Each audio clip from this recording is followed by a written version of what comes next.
श्री स्वामी समर्थ. मित्रांनो, आज आपण पाहणार आहोत आपल्या हातून कोणत्या अशा चुका घडतात ज्यामुळे घरात पैसा टिकत नाही. आपण पैसा कमवण्यासाठी भरपूर प्रयत्न करतो, पैसा घरात आल्यानंतर मात्र तो काही टिकत नाही. ही बाब खूप लोकांच्या बाबतीत घडून येते. परिणामी असे लोक ज्यांचे स्वप्न श्रीमंत होण्याचे आहे त्यांचे हे स्वप्न स्वप्नच बनून राहते. आजच्या ह्या व्हिडिओमध्ये आपण अशाच काही 5 चुकांबद्दल जाणून घेणार आहोत ज्या आपण करतो आणि ह्याच चुकांमुळे आपण गरीब राहतो. ह्या चुकांमुळे आपल्या घरात माता लक्ष्मी जास्त काळ टिकत नाहीत. आपल्या घरात पैसा तर खूप येतो, मात्र तो फार कमी कालावधीत संपून देखील जातो. अनावश्यक अशा वस्तूंवरती आपण खर्च करतो, अगदी आपल्याला नको असलेल्या वस्तूंमध्ये आपला पैसा खर्च होतो. परिणामी हातात पैसा राहत नाही. चला तर जाणून घेऊयात या 5 चुका कोणत्या. मित्रांनो, माता लक्ष्मीला ज्या गोष्टी आवडत नाहीत किंवा ज्या गोष्टी केल्याने माता लक्ष्मी रुष्ट होतात, अशा 5 गोष्टी आपण जाणून घेणार आहोत. पहिली गोष्ट आहे ती म्हणजे आपण पैसे घेताना किंवा पैसे देताना आपण नेहमी उजव्या हातानेच घ्यावेत किंवा द्यावेत. समोरच्या व्यक्तीला देखील उजव्या हातानेच द्यायला सांगावेत व आपण देखील उजव्या हातानेच द्यावेत. कधीही लक्ष्मी घेताना किंवा देताना आपण डाव्या हाताचा वापर करू नका. उजव्या हाताने केलेले व्यवहार हे शुभ असतात. हे व्यवहार नेहमी यशस्वी ठरतात. उजव्या हाताने केलेल्या व्यवहारामुळे आपल्याला नेहमी यश प्राप्त झालेले आहे.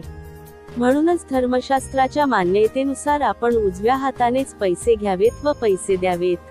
मित्रांनो, दुसरी गोष्ट म्हणजे पैसे मोजताना ते बोटांना थुंकी लावून मोजतात. खरं तर पैसे नीट मोजता यावेत यासाठी अशा प्रकारे आपण वागतो. मात्र पैसे हे साक्षात माता लक्ष्मीचे रूप आहे आणि ते थुंकी लावून ते पैसे मोजू नयेत. ते तसे केल्याने माता लक्ष्मीचा अपमान होतो, त्यामुळे माता लक्ष्मी रुष्ट होतात. त्याऐवजी आपण पाण्याचा वापर आपण करू शकता. तिसरी गोष्ट म्हणजे जे काही आपले धार्मिक ग्रंथ आहेत, महाभारत असेल, रामायण असेल इत्यादी, हे सर्व धर्मग्रंथ वाचताना आपण पाने उलटताना आपण थुकींचा वापर करतो. बऱ्याच जणांना सवय असते, तर असे करू नका.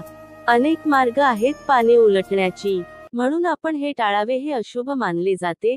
धर्मग्रंथांना थुंकी लावणे हे साक्षात 33 कोटी देवांना लावल्यासारखे झाले, म्हणून आपण हे कटाक्षाने पाळावे. चौथी गोष्ट आहे ती म्हणजे नखे कापण्याच्या बाबतीत.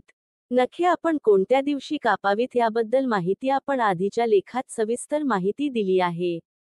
तर आपण शक्यतो इतर कोणत्याही दिवशी नखे कापा, मात्र रविवारी आपण आपल्या हातापायाची नखे कापा.